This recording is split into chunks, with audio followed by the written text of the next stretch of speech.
রথযাত্রার দিন দিনহাটার বেশ কয়েকটি দুর্গাপুজো কমিটির পুজোর প্রস্তুতি শুরু হলো খুঁটি পুজোর মধ্য দিয়ে। শতবর্ষ প্রাচীন দিনহাটার মা মহামায়া পাটের দুর্গাপুজোর প্রস্তুতি শুরু হলো কাঠামো পুজোর মধ্য দিয়ে। পাশাপাশি রবিবার দিনহাটার মদনমোহন বাড়ি দুর্গাপুজো কমিটি, শহীদ কর্নার, ঝুড়িপাড়া রাসবিহারী ইউনিট, স্বাধীন ক্লাব, বলরামপুর রোড, বোর্ডিংপাড়া দুর্গাপুজো কমিটির পুজোর প্রস্তুতি শুরু হলো খুঁটি পুজোর মধ্য দিয়ে। এদিন রথযাত্রার দিন তিথি মেনে মহামায়া পাটের 134তম বর্ষের কাঠামো পুজো হয়। মদনমোহন বাড়ি পুজো কমিটির 125তম বর্ষের পুজোর প্রস্তুতি শুরু হয় খুঁটি পুজোর মধ্য দিয়ে। উপস্থিত ছিলেন উত্তরবঙ্গ উন্নয়ন মন্ত্রী উদয়ন গুহ, পুজো কমিটির জয়ন্ত রায়, পুলক বসু সহ আরও অনেকেই। এদিন শহরের শহীদ কর্নার দুর্গাপুজো কমিটির 61তম বর্ষের পুজো প্রস্তুতি শুরু হয়। খুঁটি পুজোয় উপস্থিত ছিলেন পুজো কমিটির সভাপতি মন্ত্রী উদয়ন গুহ, শিল্পী জয়ন্ত সাহা ছাড়াও পুজো কমিটির সদস্যরা। শিল্পী জয়ন্ত সাহা জানান, মহিলাদের প্রথম শিল্পকর্ম চুলের বেনি, পাটের আঁশ দিয়ে সেই শিল্পকর্মকে তুলে ধরা হবে। শহরের বোর্ডিংপাড়া মাঠে খুঁটি পুজোর মধ্য দিয়ে 60তম পুজোর প্রস্তুতি শুরু হয়। উপস্থিত ছিলেন মন্ত্রী উদয়ন গুহ, কাউন্সিলর মিঠু দাস। এদিন বলরামপুর রোড স্বাধীন ক্লাবের 70তম বর্ষে খুঁটি পুজোর মধ্য দিয়ে পুজোর প্রস্তুতি শুরু হয়। মন্ত্রী উদয়ন গুহ জানান, রথযাত্রার পূর্ণ লগ্নে দিনহাটায় দুর্গোৎসবের ঢাকে কাঠি পড়ল। একাধিক দুর্গাপুজো কমিটি যারা বিগ বাজেটের পুজো করেন তাদের অনেকেরই এদিন খুঁটি পুজো হলো। গত কয়েক বছর ধরে মানুষ যেমন দলে দলে পুজো দেখতে আসেন, এবারও তেমনই আসবেন। অতীতের সব গরিমাকে ছাড়িয়ে নতুন ইতিহাস তৈরি করবে।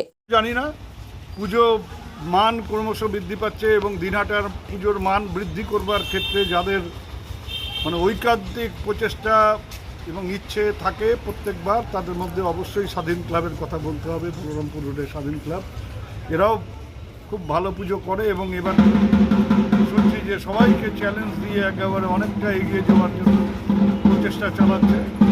আমরা চাই যে ভালো পুজো হোক, দিনহাটার সব জায়গায় পুজো ভালো হোক, একটা সুস্থ প্রতিযোগিতা থাকুক প্রত্যেকটা পুজো কমিটির মধ্যে এবং তারা এমনভাবে পুজো করুক যাতে দিনহাটার বাইরের মানুষ আরও বেশি করে দিনহাটার প্রতি তাদের আকর্ষণ বাড়ে এবং পুজো দেখতে তারা। এইখান থেকেই আমি বলবো যে আজকের থেকে পুজোর ঢাক বাজলো, পুজো পর্যন্ত শান্তি শৃঙ্খলা বজায় রেখে আমাদের যে উৎসব, সেই উৎসবকে আমাদের একেবারে সবাই মিলে সেই উৎসবে সামিল হয়ে সেটাকে সফল করতে হবে। এতে সব ছেলে মেয়ের বয়সে এদের সাথে কি লড়াই করবো? লড়াই তো করেছি আগে অনেক, এদের সাথে আর লড়াইয়ের জায়গা নেই।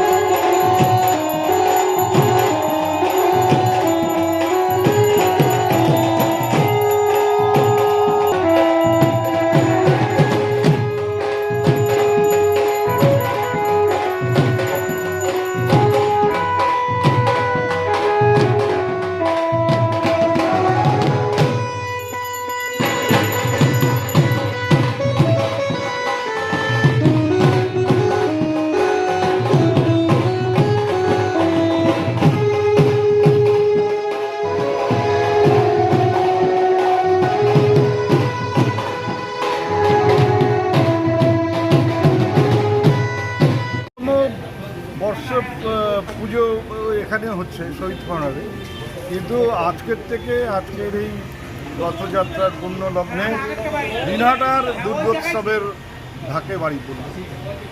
একাধিক পুজো কমিটি যারা বিগ বাজেটের পুজো করেন তাদের আজকে অনেকেরই খুঁটি পুজো হচ্ছে। খুঁটি পুজোর মাধ্যমে তাদের সজ্জা মণ্ডপের কাজ শুরু হচ্ছে, মঞ্চ সজ্জার কাজ শুরু হচ্ছে।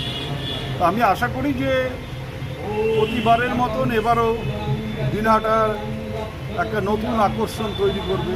মানুষ যেমন দলে দলে প্রত্যেকবার দিনহাটার পুজো দেখতে আসেন, এবারও তারা আসবেন।